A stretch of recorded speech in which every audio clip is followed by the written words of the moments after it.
capítulo 16. Amém? Os irmãos têm um pouquinho de paciência aí comigo, porque eu vou assim falando um pouquinho dela e tentando lembrar de algumas coisas que eu fiz por escrito na ocasião. Amém? Amém. Mas a palavra de Deus, ela se renova, né? O Evangelho de Lucas, capítulo 16, vamos ler somente alguns versículos, que está no versículo 27, 28, 30 e 31. Amém? Evangelho de Lucas, capítulo 16, versículo 27, 28, 29 e 30. Posso estar lendo? Amém. Diz assim a palavra do Senhor.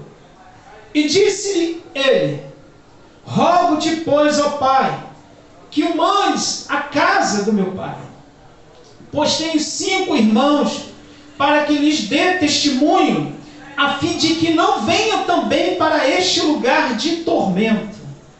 Aleluia. Guarda bem essa palavra, lugar de tormento. Quem está falando aqui é um homem em desespero. Num desespero tão grande que ele pede a Abraão para que mande alguém até lá na casa dele. Porque ele tinha irmãos. E ele está com certeza consciente do lugar que ele está. Lugar de tormento. Disse-lhe Abraão, versículo 29, eles têm Moisés e os profetas, ouçam-nos. E disse ele: não, Abraão, meu pai, mas se algum dos mortos fosse ter com eles, arrepender-se-iam. Porém Abraão lhe disse: se não houve a Moisés e os profetas, tampouco acreditarão, ainda que algum dos mortos ressuscite. Amém? Amém. Os irmãos podem tomar o seu assento em nome de Jesus Cristo. Louvado seja o nome do Senhor.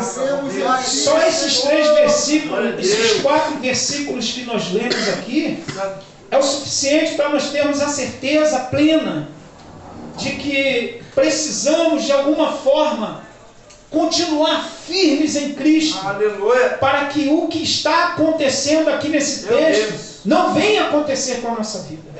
Porque de uma maneira contrária, um deslize, um desfalque, um descuido, podemos de alguma forma ir para esse lugar. Louvado seja. Ninguém está a escape, se deslizar dos caminhos do Senhor, de não ir para um lugar como esse. E não é um lugar comum não, irmão. É um lugar de tormento. Amém? Essa parábola aqui, Jesus ela está falando, se você observar, o texto fala a parábola do rico e Lázaro. Mas se nós analisarmos essa parábola, mesmo que ela está sendo por escrita parábola, você pode observar que ela não é uma parábola. Jesus Cristo está falando de uma pura realidade.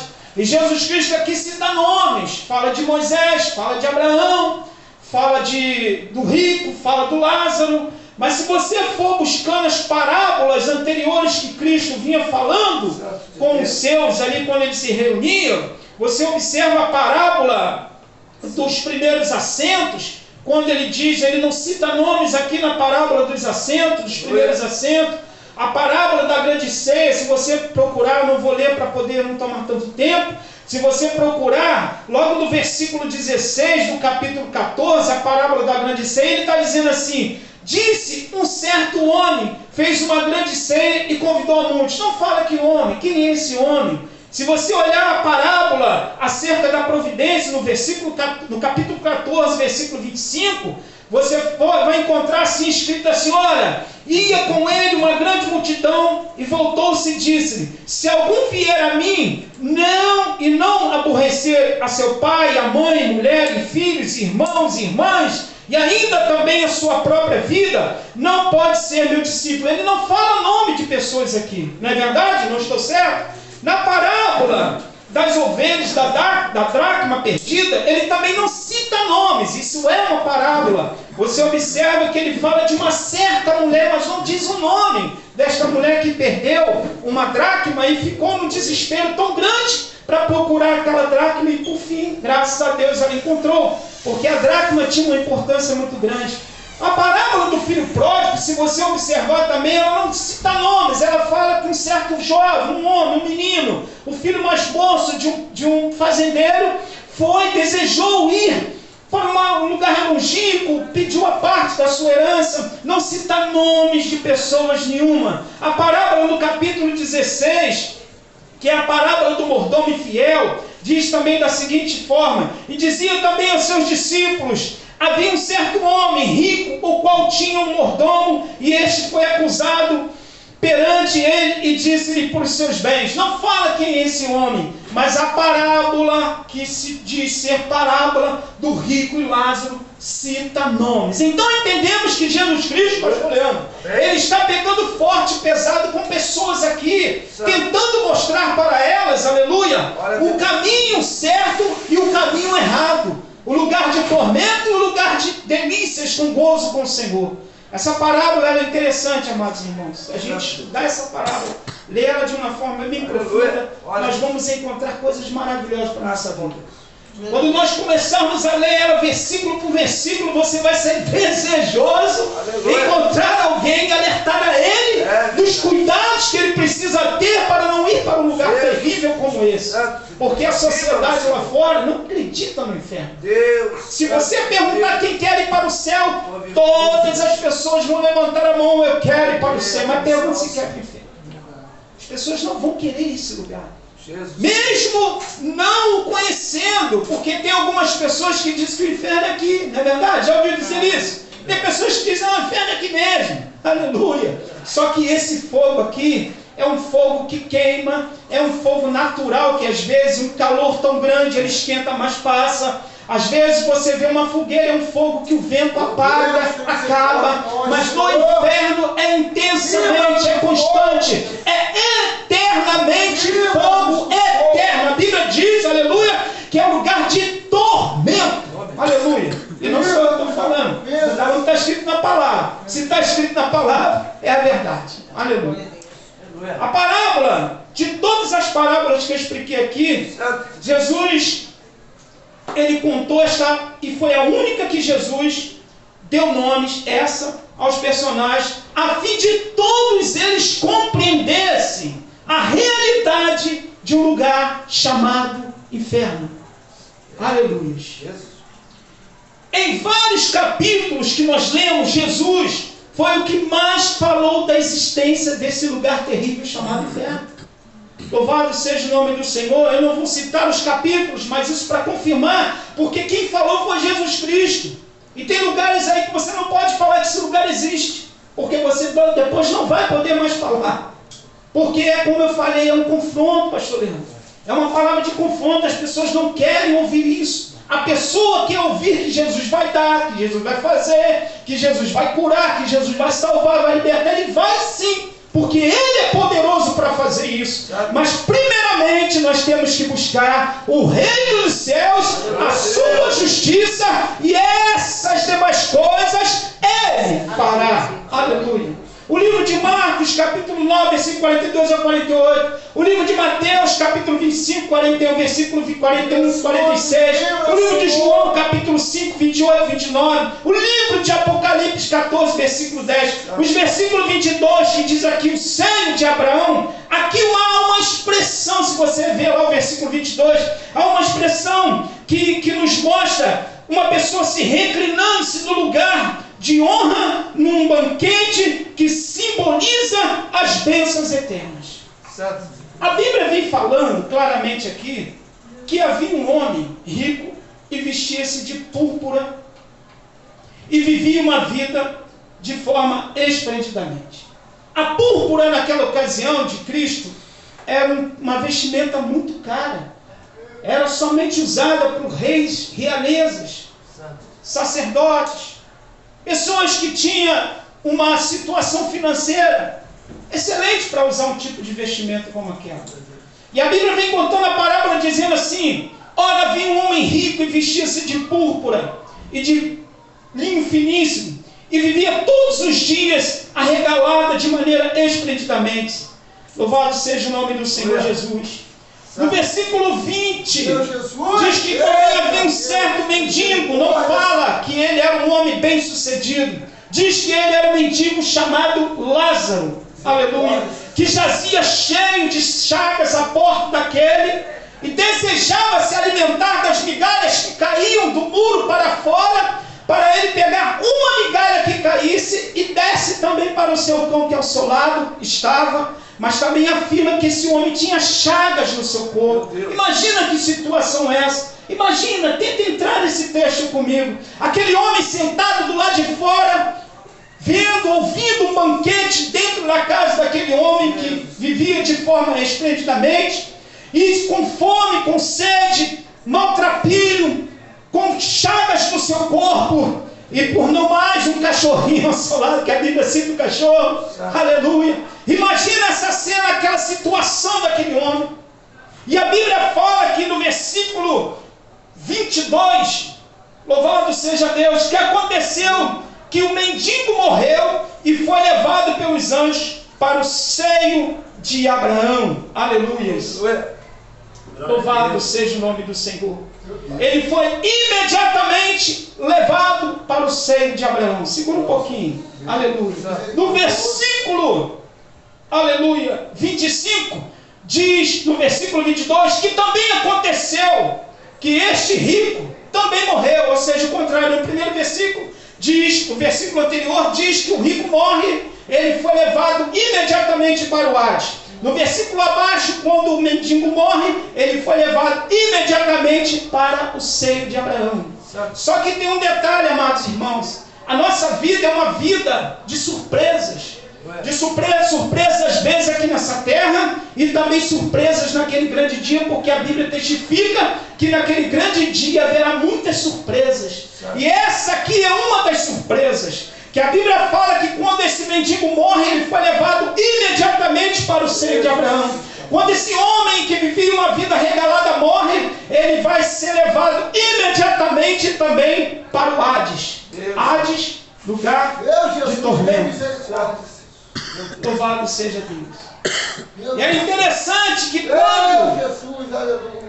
quando ele chega lá no Hades, ele fala da seguinte maneira, aleluia, acompanha comigo o versículo 24. E clamando disse: Abraão, meu pai, tenha misericórdia de mim, e manda Lázaro que molhe a ponta do seu dedo, para que toque porque estou no lugar de tormento. Escuta uma coisa aqui, irmãos, talvez não venha ao nosso entendimento uma coisa como essa, mas sabia que no inferno também tem lugar de oração? É lugar de oração? O inferno aqui está dizendo que ele clamou, amados. Ele clama, mas é uma oração tardia. Dá valor à oração que você faz hoje. Dá valor à oração que você faz no tempo aqui em vida. Dá valor à oração que você faz quando você está passando por um momento de adversidade na sua vida. Porque certamente essa oração ela é confirmada no céu, porque a Bíblia diz que todo aquele que está ligado na terra está ligado no céu. Mas essa oração que o rico faz é uma oração tardia, aleluia, a oração que não tem mais jeito. Melhor é orar aqui, né, irmãos? Melhor é orar aqui, ainda que doa o joelho, ainda que seja cansativo, mas é melhor orar aqui, porque a oração que você faz aqui na terra, automaticamente ela chega ao trono de Deus e Deus te responde. Mas a oração nesse lugar não tem resposta de Deus, aleluia, porque está consumado, está decretado, está definitivamente consumado a vida eterna no lugar de sofrimento. Eu, se fosse você, agora eu aceitava Jesus. Se eu fosse você, eu saía correndo onde você está e vinha aceitar Jesus. Estamos muito enganados, achando, aleluia, que vai haver refrigério. Já eu vou te falar algumas coisas. Não vai haver refrigério, não vai haver refrigério. Escuta o que ele fala: Pai Abraão, manda Lázaro, pastor Leandro, ele pede que molhe apenas a ponta do dedo.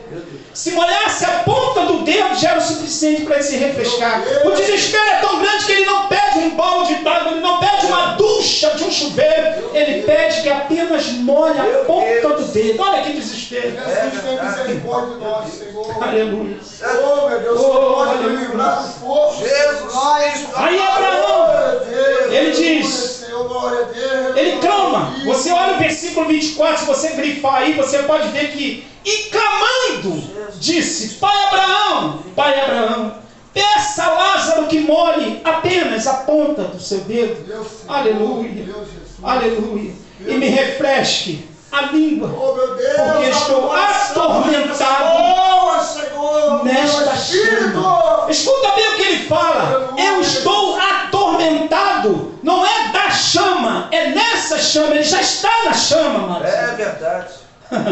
Significa que a pessoa nesse lugar de tormento, ela vai estar na chama, atormentado, sofrendo, angustiado, não vai cessar o fogo. Ela vai continuar queimando, e não há mais solução. Não tem mais jeito. Aleluia. Aí Abraão diz uma coisa interessante para ele, no versículo 25, diz assim, disse Abraão, filho, aqui que está, pastor, lembra-te, filho, lembra-te de que recebeste os teus bens em tua vida, e Lázaro somente males, aleluia, e agora este é consolado, e tu atormentado. Que coisa tremenda isso. Ele estava tão desesperado que ele não conseguia lembrar de uma vida regalada que ele vivia sem Cristo. Ele estava tão desesperado que foi preciso Abraão dizer para ele, filho, tu lá lembrado daquele dia em que você estava sentado dentro da tua casa e do lado de fora do seu muro havia um mendigo sofrido e você nem sequer levou uma água para ele beber? Aleluia. Significa que era um homem que vivia de maneira regalada, sem se importar com o próximo, sem se importar com o sofrimento de uma outra pessoa. Esses dias eu falei até com a Denise, e se perdoa que eu vou falar, tá, irmãos? Eu falei, se eu fosse hoje um homem rico, eu ia mandar fazer uma igreja em todo quarteirão dos lugares. Eu ia mandar construir igreja aqui, ali, aqui, para que a palavra do Senhor, em algum momento falada, viesse convencer o homem dos seus maus caminhos. Aleluia. Louvado seja o nome do Senhor. Não somos nós, é a palavra que salva essa humanidade. Você está sentado aqui um dia, você ouviu essa palavra, e essa palavra tocou no seu coração. Essa palavra te convenceu dos caminhos errados. Aleluia. Você e eu éramos trevas, vivíamos nas trevas, andávamos nas trevas, não éramos luzes, vivíamos como um braseiro fora da brasa, uma brasa fora do braseiro. Aleluia. E o Senhor lá do céu, com seu poder miraculoso, olhou para a terra, nos elegeu filhos dele. Aleluia. Nação santa escolhida dele, sacerdócio para pregar o evangelho a toda criatura. Hoje, aleluia, você tem o grande privilégio de ser alguém, porque onde você passa, alguém te olha, não te escarnece mais, te respeita. Antes você era Joãozinho, agora você é irmão João. Antes você era o Pedrinho, agora você é o irmão Pedro. Aleluia, porque o Senhor Jesus entrou na sua vida, transformou a sua história, te deu uma nova identidade. Aleluia, aleluia. Oh, Espírito Santo de Deus, aleluia. Louvado seja o nome santo do Senhor Jesus. Aleluia! Obrigado. Lindo, maravilhoso, Deus forte, você Aleluia. Oh, príncipe da paz, Pai da eternidade. Oh, aleluia. Príncipe da paz, nosso Deus. Aleluia. Oh, Senhor, nos livra, Senhor. Glórias a Deus. Graça, bom Deus, graça. Aí Abraão ainda fala uma coisa mais dura para este homem. Além de tudo isso que você está passando, Lázaro, ou rico, né? Porque era o rico, às vezes eu confundo Lázaro, rico e Lázaro. Ô homem, além de tudo isso que você está passando nesse desespero seu, no versículo 26, se você quiser acompanhar, além disso está posto entre nós e vós, aleluia, um grande abismo entre nós e vós, de sorte que os que estão lá não podem passar para cá, e os que estão aqui não podem passar para lá. Aleluia. Você imagina depois de ele ter ouvido todas as palavras, que certamente não iria de maneira nenhuma mudar a sua história naquela situação, agora ele não escuta mais essa. Olha, não tem jeito.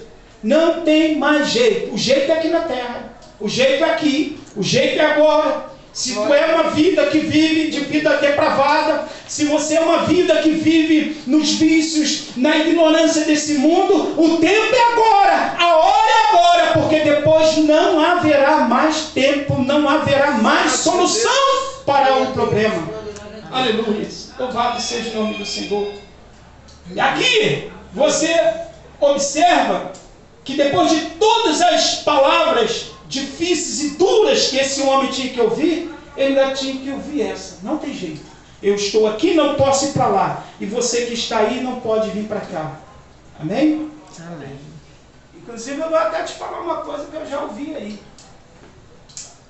Já estão pregando até um tal do outro céu aí. Né? Eu já ouvi falar esse negócio aí. Para mim só há céu e inferno, não tem outro céu. Eu só já ouvi falar do céu que o apóstolo Paulo fala sobre o terceiro céu, né? É o primeiro céu, aí vem o segundo céu, que é a atmosfera, que nós estamos, nos encontramos, e o céu dos céus, né? Mas esse outro céu aí, que é o quarto céu que inventaram, aleluia, temos que tomar cuidado. Porque esse céu aí que inventaram é um céu que você vai poder entrar com carteirinha, é um céu que você vai poder entrar com uma credencial, é um céu que você vai poder entrar sem ter que ter esforço, aleluia. E a Bíblia diz que a salvação tem que ser por luta, por esforço. Eu já ouvi esse negócio aí. Tomemos cuidado, amados irmãos, porque o negócio é muito sério. Aleluia. No versículo 27, no versículo 26, e além disso está posto entre nós um grande abismo de boa sorte, que aquele que estão aqui não pode passar para lá, e os que estão lá não pode passar para cá. No versículo, olha que coisa interessante aqui, no versículo 27, e disse ele, rogo-te, pois, ó Pai, agora ele roga. Então significa que no inferno tem lugar de clamor, que clamou antes ele clamou, não é isso? E antes ele clama, e depois ele roga, né? Você vê que está escrito assim, disse ele, rogo-te, pois, ó Pai, que mandes a casa do meu pai, pois tenho 5 irmãos, para que lhes dê de testemunho, a fim de que não venham para este lugar, porque é um lugar de tormento. Aleluia. Aleluia.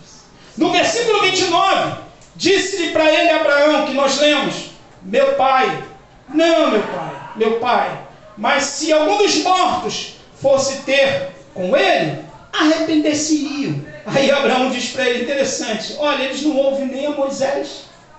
Olha que coisa interessante que eu vou te falar. Eles não ouvem nem a Moisés, como irão ouvir os mortos se ressuscitarem? Aqueles que ressuscitaram do morto. Escuta uma coisa, nós estamos vivendo isso. Você é Moisés. Você é Moisés.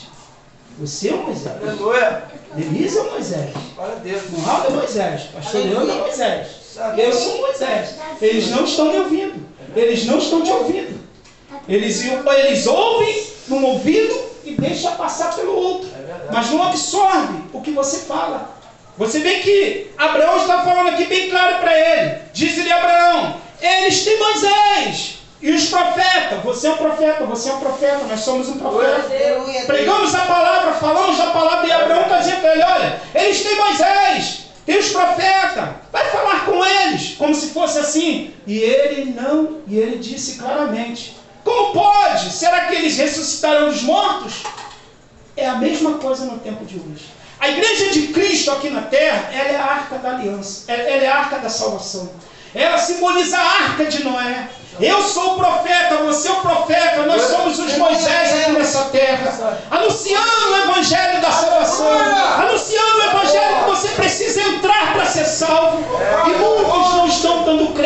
ouvindo. Foi o que aconteceu com esse homem. Provavelmente ele deve ter sido evangelizado, porque aqui no tempo de Jesus Cristo, louvado seja o nome do Senhor, aqui é um lugar que não está escrito aqui, mas é Cafarnaum. E certamente esse foi o lugar onde Jesus Cristo fez os maiores milagres dele. E esse homem pode ter ouvido falar de Jesus, ele pode ter escutado a palavra da salvação e não deu crédito. Agora ele está numa situação que não tem mais jeito. E agora, amados?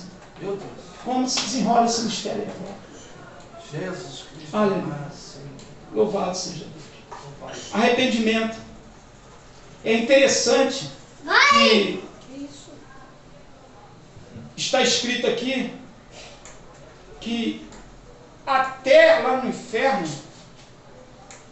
é um lugar de que as pessoas que estão lá têm consciência de onde está. Não perdeu a consciência. É incrível, porque ele sabe onde ele está, ele sabe que não é um lugar bom, ele quer sair dali, então a consciência dele está limpa, está pura, está sã, ele sabe de tudo. É isso que é interessante. Aleluia. Está no lugar de dificuldades, de tormento, mas tem consciência. Sabe onde ele está. Mas não tem mais jeito. Não tem mais solução. Louvado seja o nome do Senhor Jesus Cristo. Aleluia. E eu quero falar algumas coisas aqui bem rápidas para os irmãos, para nós analisarmos. Glória a Deus. Louvado seja o teu santo nome. Meu Deus. Salva, Senhor. Jesus Cristo, aqueles. Aleluia. Quero te falar uma coisa aqui interessante. Deus, Jesus, tira as condições, Senhor. Essa palavra chamada inferno, eu escrevi porque eu não conseguia, provavelmente eu poderia não memorizar. Ela está escrita 308 vezes na Bíblia Sagrada. A palavra céu está escrita 582 vezes, muito mais. E esse lugar chamado inferno que eu escrevi aqui significa, o sinônimo do inferno significa lugar, primeiro, de abismo. Segundo, lugar de tensas trevas. Terceiro, tártaro. Quarto, martírio. Quinta, tormento. Sexta, sofrimento. Desordem, que é o lugar que só tem desordem. Você imagina como deve ser? É demônio para lá, é demônio para cá, é um querendo fazer uma coisa, outro querendo fazer outra coisa, é um querendo sair de lá, é outro fazendo isso e aquilo de tudo para sair. Inclusive eu vi um pastor falando de um pai, de um outro pastor que morreu sem Cristo, e ele sofreu, aquele pastor, ele sofreu muito pelo pai ter morrido sem Cristo, ele sofreu muito. E todas as noites ele sonhava com seu pai e ele chorava, porque ele não conseguiu ganhar seu pai para Jesus Cristo. O pai dele morreu sem salvação. E ele sabia certamente para onde o pai dele ia. Ele sonhava e no sonho ele contava que ele via o pai se distanciando para um lugar, um túnel tão escuro. E ele tentava segurar na mão do pai para puxar, e ele segurava na mão, mas ele não conseguia, porque a força do contrário era maior do que a dele. Você imagina ele sendo pastor, ele tentava puxar o seu pai, mas ele não conseguia. Ele poderia ter um exército de anjos ali que tirasse ele e fosse lá e pegasse o pai para salvar o pai, mas não tinha mais jeito, porque partiu sem salvação. É interessante se você analisar num velório, que muitas vezes quando o corpo está sendo velado, você está ali, eu estou ali, nós estamos ali velando aquele corpo. Aquele corpo não está sozinho, a alma já foi, a alma partiu. Provavelmente para algum lugar. Que lugar é esse eu não sei, porque eu não sei do estado espiritual daquela pessoa. Você está ali, eu estou ali, meu amado irmão. Quando você acompanha o cortejo fúnebre, aquela pessoa sendo sepultada, sendo levada para entrar nas portas do cemitério, você está lá, eu estou lá, nós estamos lá. Aleluia. Mas quando o caixão é colocado na sepultura, que lacra a sepultura, aleluia, você vem embora, eu venho embora, e dali segue-se o juízo. Aquela alma está sem direção. Em Cristo ela vai ter uma direção, e sem Cristo ela não vai ter direção. Significa que a partir daquele momento ali, a alma que parte sem Cristo, ela fica totalmente desvaiada. Mas a alma que parte em Cristo, aleluia, afirma-nos a nossa palavra, a palavra de Deus, que no momento em que eu parto em Cristo Jesus, automaticamente, aleluia, a minha alma é levada para o céu, aleluia, para o lugar de glória, o lugar de primícia, que eu já vou falar já sobre esse lugar, um lugar de gozo, um lugar celestial. Mas a alma que parte sem Cristo, meu amado irmão, não tem jeito, aleluia, você vai acompanhar até o cortejo fúnebre. Dali para lá, segue-se o juízo. Aleluia. Glória a Deus. Eu fico pensando, pastor Leandro, falar uma palavra dessa em algum lugar e não volta lá nunca mais. Não vai, você pode ter ido para a igreja, você pode ir para cá. Já foi. Mas eu vou te dar mais a oportunidade de falar disso. Porque assusta o irmão. Vou até tirar o irmão é dizimista, um dízimo alto, vai assustar ele. Não pode não, pastor, não prega isso não, senão ele vai embora. Senão ele vai lá para a igreja que dá, que faz, que isso e aquilo. É verdade, amados irmãos. Mas graças a Deus que nós ainda temos a liberdade de falar a verdade. Oh, meu Deus. A verdade, a Bíblia diz: conhecereis a verdade que liberta. A mentira jamais vai libertar, a mentira vai ser sempre mentira. Mas a verdade, quando eu conheço e você conhece, ela te liberta do pecado, ela te liberta da prostituição, ela te liberta da lascívia, ela te liberta do cigarro, da bebida, de uma vida cotidiana, de sofrimento, de angústia, de dor. Quando você conhece a verdade, você não larga a verdade, você não sai da verdade, você anda do lado da verdade, porque a verdade reina na sua vida, e a verdade é Jesus Cristo, o autor e consumador da nossa vida. É Jesus Cristo. Aleluia! Oh, aleluia! Você pode glorificar por isso, você pode adorar a Deus por isso, porque você conheceu a verdade e o mundo não te engana mais com a mentira. Você vive na verdade, a mentira não vai prevalecer mais na sua vida. Louvado seja Deus. Aleluia! Oh, aleluia! Aleluia!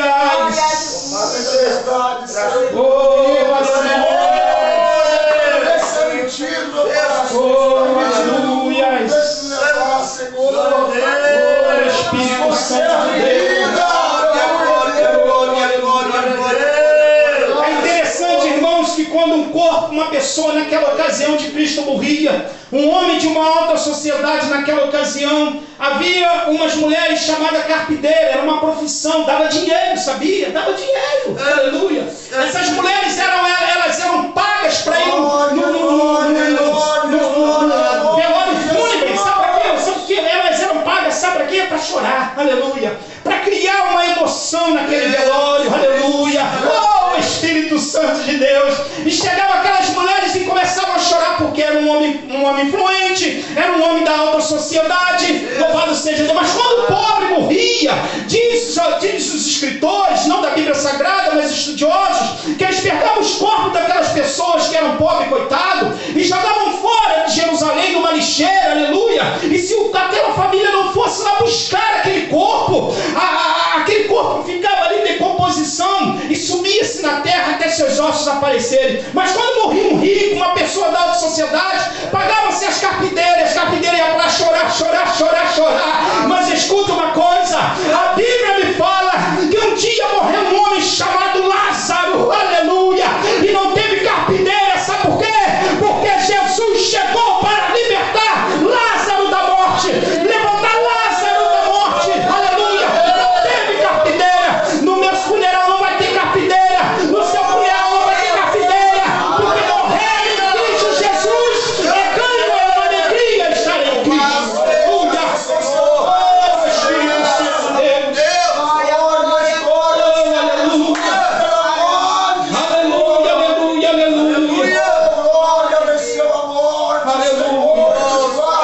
Oh, Espírito Santo de Deus, Santo de Deus. E ficava ali aquelas mulheres chorando pelaquela alma que estava morta. E elas eram pagas. Só que Jesus Cristo entrou na minha vida e na sua vida para não haver mais carpideiras, porque Ele diz claramente na sua palavra que ainda que morrer, ainda que esteja morto, viverá. Aleluia. Louvado seja o nome do Deus Senhor. Todo-Poderoso. Aleluia. Louvado é o teu nome. Eu quero rapidamente falar alguma coisa aqui bem rápido. Glória, glória, glória, glória, glória, Aleluia. glória. Já estou terminando aqui. Deus, Jesus. Nesse tempo aqui, bem antes da morte em Cristo na cruz, a Bíblia classificava um lugar como esse como Geena, lugar de suplício eterno, né? De intenso sofrimento prolongado, sofrimento constante, irmãos. Às vezes a pessoa aqui na terra sofre um pouco, ai que dor, ai que sofrimento. Não sabe o que é um sofrimento. Sofrimento eterno, é eterno. A pessoa lá no Geena vai sofrer eternamente. Não tem jeito. Aleluia. Louvado seja o nome do Senhor Jesus. Livra a nossa alma, Louvado Senhor. seja Deus. Louvado seja. Ô Senhor, livra a nossa alma. Eu quero ler aqui uma coisa que eu escrevi para nós Deus, finalizarmos. Jesus amado, aleluia, Senhor. E deixar bem claro para algumas pessoas que provavelmente possam estar ouvintes dessa palavra, que não é uma palavra para afrontar você, não é uma palavra para entristecer o coração seu, é para te informar que esse lugar não é um lugar bom. O melhor lugar é o céu. O melhor lugar que eu pretendo ir, você precisa pretender ir, é para o céu. Aleluia. Louvado seja Deus. O inferno não é um lugar de passeio, é uma realidade. O dinheiro, a influência, né? a influência social não nos vai livrar deste lugar. Não vai livrar-nos desse lugar. Pastor, você está dizendo, se eu tiver dinheiro, se eu tiver uma influência social boa, eu vou para o inferno. Se você não fizer boas práticas, com toda a finança que você tem, não aceitar Jesus, é bem provável você ir. Mas se você usar das boas práticas, ser próspero, abençoando o próximo, aleluia, você certamente aceitando Cristo, você vai ter um lugar no céu. O ouro e a prata que você está acumulando aqui, ela não vai entrar no céu. Ela não vai entrar no céu. Aqui o ladrão vai roer, a ferrugem vai corroer, mas a que você amontoar no céu, não haverá corrosão, não haverá ferrugem, porque você amontoou no céu. Ô meu Senhor, aleluia. Várias filosofias, ou seja, vários filósofos. Escuta bem o que eu estou te falando. São vários filósofos. Isso aqui eu procurei, pastor, para entender isso. Porque é uma coisa muito interessante. As pessoas acham, irmão Marco, que na sua maneira intelectual de ser, de ter uma boa influência no conhecimento, acha que isso vai lhe dar condição de ir ao céu. Aleluia. Eu estou falando de filósofos, pessoas inteligentes, pessoas sábias, conhecedoras, mas muitas das vezes não conhecedoras da verdade. Né? Até conhece a verdade, mas nega a verdade. Porque sabe muito bem que precisa negar a verdade, mas não vai querer dar braço a torcer. Acredito que em menos de 10 minutos eu termino isso. Vários filósofos, na hora do seu sofrimento, puderam falar alguma coisa. Todos os filósofos, na hora do seu momento de morte, de sofrimento, eles tiveram a oportunidade de falar alguma coisa. Eu quero te fazer uma pergunta. Na hora da sua morte, você sabendo que você vai partir para o céu, o que você falaria para Deus? Você está em Cristo Jesus. Você falaria como Estevão falou, não é isso? Senhor, recebe o meu espírito. Coisa linda, né? Mas quando não está em Cristo, o que vai falar? O que essa pessoa vai conseguir falar? Porque a direção dada, nem ela mesma vai saber. Mas eu tenho certeza que em Cristo eu tenho uma direção certa para onde eu vou. Mas a pessoa que não tem Cristo, que parte sem Cristo, qual vai ser a direção? E esses filósofos, no momento da sua morte, no momento do seu sofrimento, eles falaram alguma coisa. Eu pesquisei, tem um homem chamado Lenin, um filósofo, em sua confusão mental, na hora da morte, ele pediu perdão à mesa e às cadeiras. E a freira que cuidava desse homem, aleluia, de Lenin, disse que nunca mais queria ver um ateu morrer. Imagina isso. Essa mulher, pastor, teve a condição de contemplar um ateu morrendo. Porque conta que ele, no momento da sua morte, morte, ele passou por uma confusão mental tão grande que pediu perdão para a cadeira e as mesas. E ela falou: eu não quero ver mais um Mateus morrer, porque é triste, é terrível. Você imagina uma pessoa olhando para a cadeira pedindo perdão a ela, olhando para a mesa pedindo perdão a ela, no momento da morte? Elaine, Mateus, filósofo, ele na hora da sua morte, houve ele uma confusão mental, e ele pede perdão à cadeira, pede perdão à mesa, aleluia, e a mulher que cuidava dele disse que nunca mais queria ver um ateu morrer. Tá, ele no momento do seu sofrimento, né? Ele diz assim: sofro as tormentas do perdido. Olha o que ele diz. Ele fala: eu sofro as tormentas de um perdido. Na morte dele, ele estava consciente, sabendo que ele estava sofrendo a morte, os tormentos de uma pessoa perdida. Não